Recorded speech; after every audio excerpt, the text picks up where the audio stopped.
Welcome to Silly Goose Tarot! Hi, I'm Emma, I'm an artist, and I'm making my own tarot deck. The cards of the week are the Seven of Wands, the Hierophant, Death, the Eight of Wands, the Three of Swords, and the Knight of Cups.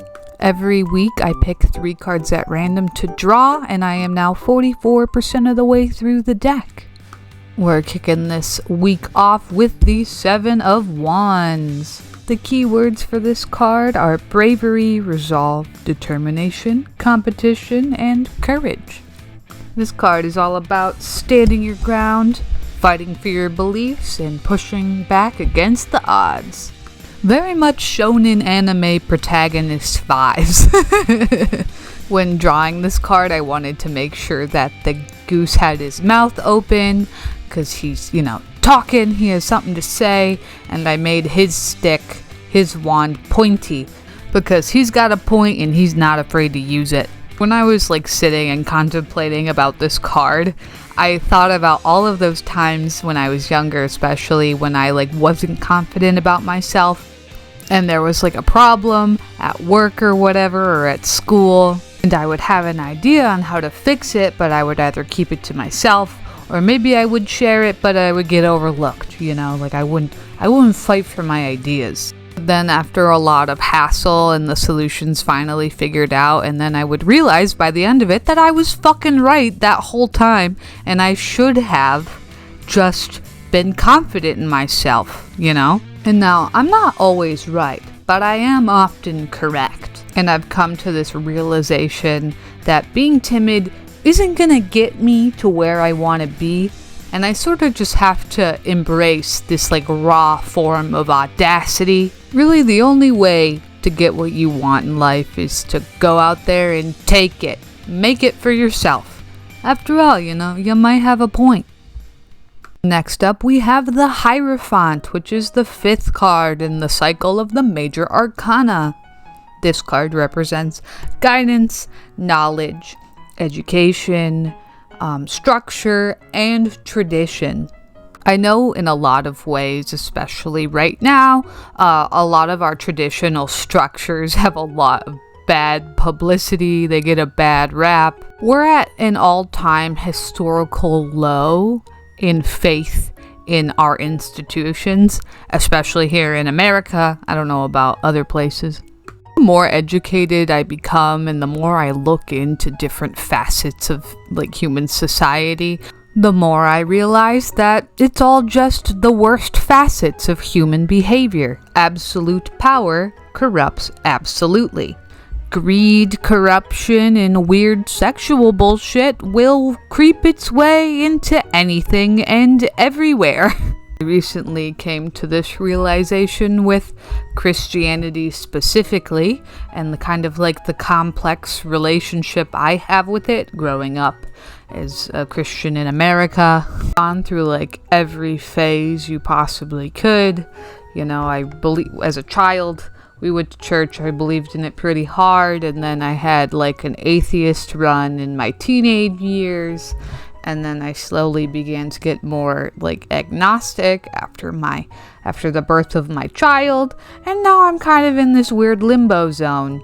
Organized religion itself has caused a lot of harm throughout history, a lot of death, a lot of, justification for pretty terrible things, especially by today's standard. But on the flip side, there's also a lot of wisdom and a lot of knowledge that has been collective over thousands of years of human history. Lessons that people have had to learn the hard way over and over again throughout time. It's this constant battle, it seems, especially with the young and the old, progress versus tradition. One side says that tradition is the enemy of progress, and the other side believes that tradition is the experiment that worked. And I can see both sides to that argument, and then often, as always, the truth is somewhere in the middle. definitely feel like we need to have an open mind in order to create a better future, but it's very important not to forget the history and like the lessons of the past. I think the cycle of human life is like perfectly designed in a way. Young, new eyes keep us progressing forward, while the older and wiser among us have the context to keep us grounded. Speaking of the human life cycle, the next card is Death. Card is very complex and often misunderstood. It has many meanings.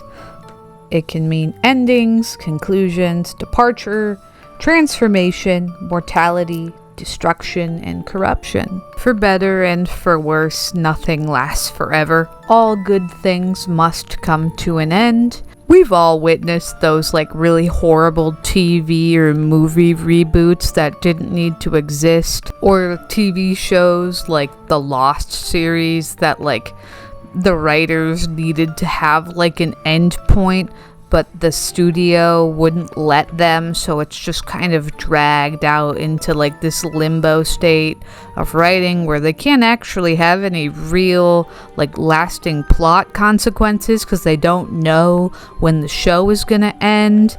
Anyway, I digress. Endings are important. When I see this card, it's kind of like a symbol that perhaps something in your life needs to end. This card denotes like transformation and change. It's one of two like major change cards. The other one is the Tower, which we haven't gotten to yet.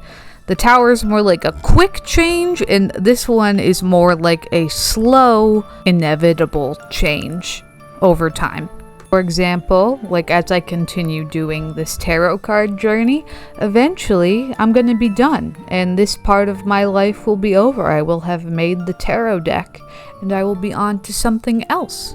It doesn't necessarily have to be a morbid card, but, you know, death is a part of human life. Since I was a little kid, I've always kind of been fascinated by like death and like spooky, creepy things. My favorite ride at Disney World when we would go was the Tower of Terror, because I loved the spooky, creepy, haunted hotel ambiance.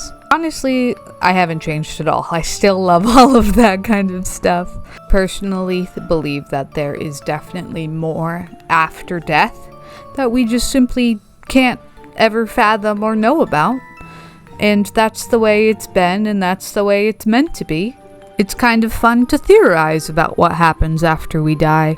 Is it like a creative mode in a video game? Like you get to play in creative mode for a bit, and then when you get bored of creative mode, you get to like, you know, choose story mode again and then start from scratch and you come out as like a brand new bouncing baby, you know? Who knows? Found a certain amount of peace accepting my inevitable end. Now we're moving on to the Eight of Wands. The card symbolizes speed, swiftness, responsiveness, change, and momentum. The wand suit corresponds to the fire element, which is like all about passion and energy. So to me, this card is about using that like passion and fire to like propel you forward. One interesting consequence of accepting your inevitable death is that, you know, you accept that you got limited time here on Earth. The wise words of Jenna Marbles here on YouTube. Life may be short, but it is also insufferably long. Statistically, obviously, it depends on what age you are right now watching this, but, you know, I'm 27. I got decades left to live. I start running right now. Do you know how much damage I could do in a decade? You know how much damage I could do in 5 to 6 decades? Oh baby, I feel unstoppable. I kind of have this like very vague like plan for my life already thought out. Obviously, I don't expect it to go the way I planned at all, but like having a direction to go in is very helpful. And on using the rest of my 20s to really focus on like my skill improvement and getting better, especially with my art skill. That way I'll be at a state where I'm ready to tackle my big projects, the ones that I'm really excited about. Next up, we have the Three of Swords. This card can symbolize grief, difference, dissatisfaction, heartache, and rejection.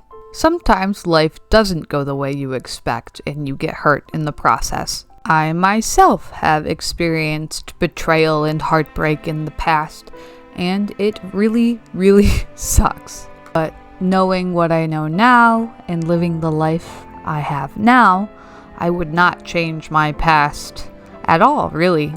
I wouldn't say it was necessary, but getting through that pain and struggle made me the person that I am today, and I really like the person that I am today. I know this doesn't work for everyone's situation, but for me, I like to look at the past and find the lessons in it all. Sometimes the lessons are harsh and painful, but I would rather learn the lesson painfully than to stay blind forever. When it's just happened and it's fresh, it really does feel like a storm is just like raging around you.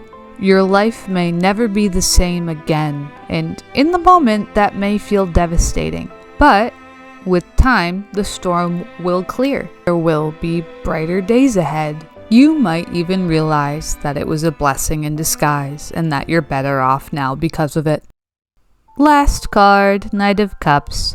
Card symbolizes charm, illumination, creativity, romance, and inspiration.